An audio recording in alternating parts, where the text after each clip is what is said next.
Hello दोस्तों, आप सबका स्वागत है पोकेमॉन के एक और पार्ट में। आशा करता हूँ कि आपको पिछले पार्ट्स अच्छे से समझ में आया होगा, मज़ा आया होगा। अगर आपने पिछले पार्ट नहीं देखा है तो हमारे प्लेलिस्ट को एक्सेस कर ले, उसका लिंक कमेंट में दिया हुआ होगा। बाकी चैनल को सब्सक्राइब कर ले, वीडियोस को लाइक करें, शेयर करें। तो अब चलो आज का पार्ट शुरू करते हैं। तब तक हमने देखा ऐश और अलान के बीच में बैटल हो रहा था, जिधर अलान अपने मेगा चार्जर एक्स के साथ अपने मेटाक्रॉस और टायरेंटर तीनों पोकेमॉन को एक साथ यूज़ करता है। दूसरी ओर ऐश का चार्जर अकेला लड़ता है, जिसके कारण वो मेगा चार्जर जेड में इवॉल्व हो जाता है। और प्रोफेसर सिकमर अपने डिवाइसेस की मदद से उस मोमेंट को कैप्चर करते हैं और बाकी ऐश के चार्जर के पावर का रीडिंग भी लेते हैं।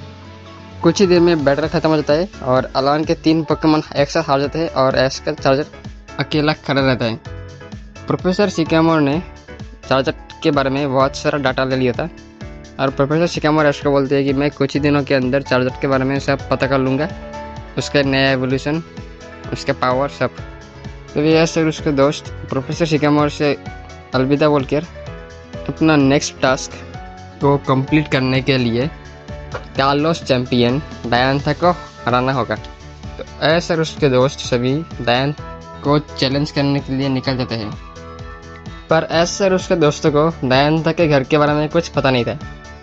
क्लेमेंट बोलता है कि हम तो डायंथा को कांटेक्ट भी नहीं कर सकते क्योंकि हमारे पास उसका कोई कांटेक्ट का डिटेल भी नहीं है। सेरेना बोलती है कि चलो हम सब स्टेडियम जाते हैं और स्टेडियम में जाके स्टेडियम के स्टाफ से स्टेडियम तक पहुंच जाता है। स्टेडियम पास के लिए वो पहले स्टेडियम के स्टाफ से बोलता है कि जल्दी से जल्दी डायंथा को बुलाओ, मुझे उसके साथ बैटल करना है। सरप्राइजिंगली डायंथा स्टेडियम में ही थी, तो वो ऐश का चैलेंज एक्सेप्ट करती है और उसको बोलती है कि ये मैच टॉप 3 पोकेमॉन्स के बीच में होगा और बस एक ही फिनोमेना अलाउड है।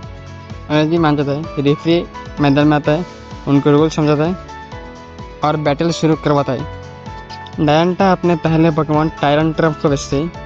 टायरेंट्रम को देख के ऐश अपना पिकाचू को मैदान में भेजता है। डायंथा को पता था कि पिकाचू कितना पावरफुल है, तो इसीलिए डायंथा अपने टायरेंट्रम को उसका सबसे शक्तिशाली अटैक ड्रैगन मीटियोर का यूज़ करने बोलती है, जिसके काउंटर में ऐश अपने पिकाचू को बोलता है कि अपना आयरन टेल का यूज़ करो और ड्रैगन मीटियोर्स के ऊपर क्लाइम करते हुए टायरेंट्रम के ऊपर जाओ।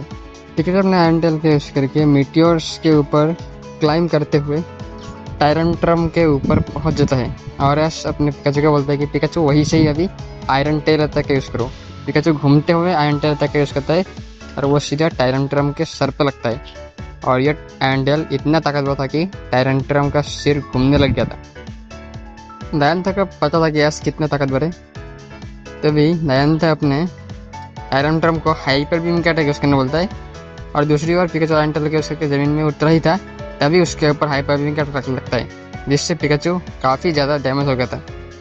डायंथा अपने टायरेंट्रम को अर्थक्वेक अटैक यूज़ करने बोलता है, तभी ऐसा अपने पिकाचू को बोलता है कि पिकाचू तुम अपने टेल को स्प्रिंग की तरह यूज़ करके आसमान में चले जाओ। पिकाचू अपने टेल को स्प्रिंग की तरह यूज़ करके सीधा आसमान में चला जाता है और उसके ऊपर अर्थक्वेक का कोई भी डैमेज नहीं पड़ता। फिर पिकाचू वापस ज़मीन में आता है, तभी टायरेंट्रम स्टोन एज का अटैक यूज़ करता है, जो कि पिकाचू के ऊपर सुपर इफेक्टिव था। तभी डायंथा अपने टायरेंट्रम को ड्रैगन मीटियोर का अटैक दोबारा यूज़ करने बोलता है और ऐश अपना वही सेम स्ट्रेटेजी यूज़ करता है। पिकाचू आयरन टेल के यूज़ करके ड्रैगन मीटियोर के ऊपर क्लाइम करते हुए टायरेंट्रम के ऊपर पहुंच जाता है। तभी डायंथा अपने टायरेंट्रम को बोलता है कि टायरेंट्रम अभी जंप करो और पिकाचू के ऊपर ड्रैगन टेल के अटैक यूज़ करो। टायरेंट्रम अपने मजबूत पैरों का यूज़ करके पिकाचू के ऊपर जंप कर जाता है और उसके ऊपर ड्रैगन टेल का यूज़ करता है और पिकाचू सीधे ज़मीन में आके गिरता है। तो अभी पिकाचू और टायरेंट्रम बराबरी के लग रहे थे। ऐश को पता था कि पिकाचू का थंडर ट्रैप अटैक तो टायरेंट्रम के ऊपर कोई इफेक्ट नहीं होगा, तो उसे अपना दूसरा अटैक यूज़ करना पड़ेगा। दूसरी ओर से टायरेंट्रम के सारे अटैक पिकाचू के ऊपर सुपर इफेक्टिव थे। ऐश अपने पिकाचू को इलेक्ट्रो बॉल का अटैक यूज़ करना बोलता है, जिसको टायरेंट्रम अपने मजबूत जबरों का यूज़ करके तोड़ देता है। पिकाचू टायरेंट्रम के ऊपर आयरन टेल का यूज़ करना जा ही रहा था, तभी टायरेंट्रम पिकाचू का पूंछ को अपने बाइट अटैक से पकड़ लेता है और उसको घुमाकर ज़मीन में फेंक देता है। तभी पिकाचू दोबारा उठता है और वह कुछ कर पाता उससे पहले ही टायरेंट्रम हाइपर बीम का यूज़ कर देता है और तभी ऐसे अपने पिकाचू को काउंटर सील का यूज़ करने बोलता है और इस काउंटर सील के थंडर से सारे के सारे स्टोन एज टूट जाते हैं। हाइपर बीम लगने से पहले पिकाचू वहाँ से हट जाता है। तभी ऐसे अपने पिकाचू को वॉल टैकल अटैक यूज़ करने बोलता है और पिकाचू था वॉल टैकल लेकर टायरनट्रम से टकरा जाता है। तभी ऐसे अपने पिकाचू को बोलते हैं कि पिकाचू तुम अभी अपने एंटी कस्टमर करके टायरनट्रम के पैरों पर अटैक करो। पिकाचू ऐसे का बात मान के टायरनट्रम के पैरों पर अटैक करता है, जिससे टायरनट्रम का पैर जख्मी हो जाता है और वो बैलेंस खोकर ज़मीन में गिर जाता है। और एट दी एंड पिकाचू एक जायंट इलेक्ट्रो बॉल बनाकर टायरनट्रम के ऊपर मारता है और टायरनट्रम इससे हार जाता है। अभी दायंता अपना सेकेंड पोकेमॉन बाहर निकलती है, जो कि होता है गुड्रा। गुड्रा बाहर आते ही ड्रैगन पल्स का यूज़ करता है पिकाचू के ऊपर, साथ ही साथ हाइपर बीम का भी यूज़ करता है। दो अटैक एक साथ लगने से पिकाचू बहुत ज़्यादा डैमेज हो जाता है। तभी पिकाचू ठंडा अटैक यूज़ करता है, जो कि सीधा गुड्रा को लगता है, पर गुड्रा इसके बाद भी एक और ड्रैगन पल्स का यूज़ करके पिकाचू को हरा देता है। अभी ऐसे अपना दूसरा पोकेमॉन सेप्टाइल को बेचता है। अभी सेप्टाइल अपना लीफ ब्लेड का अटैक यूज़ करता है। तभी गुड्रा सेप्टाइल को पकड़ लेता है और सीधा उसके मुंह पर ड्रैगन पल्स मारता है और इससे सेप्टाइल को काफ़ी गुस्सा आ जाता है और सेप्टाइल दिखाता है अपना असली स्पीड। सेप्टाइल इतना तेज़ी से गुड्रा के चारों ओर घूम रहा था कि उसे वो दिख ही नहीं रहा था और चारों ओर से लीफ ब्लेड का अटैक यूज़ करने लगता है।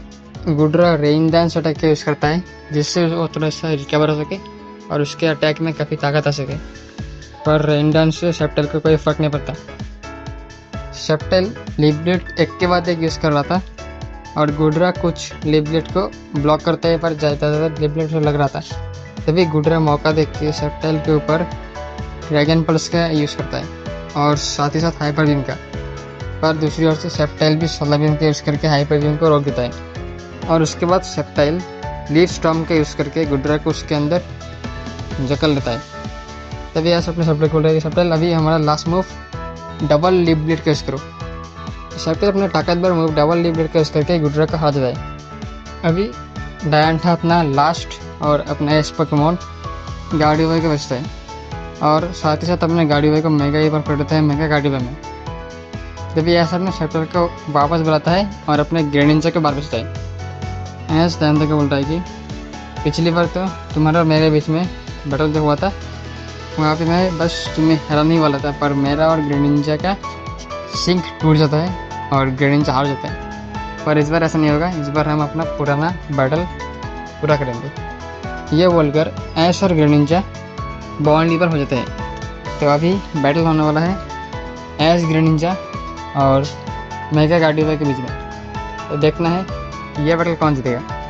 तो अगर आपने यहाँ तक वीडियो देखा है तो चैनल को सब्सक्राइब कर दें, वीडियोस को लाइक करें और अपने दोस्तों में शेयर करें और हमारा प्लेलिस्ट भी एक्सेस कर लें, पिछले पार्ट देख लें। And thanks for watching.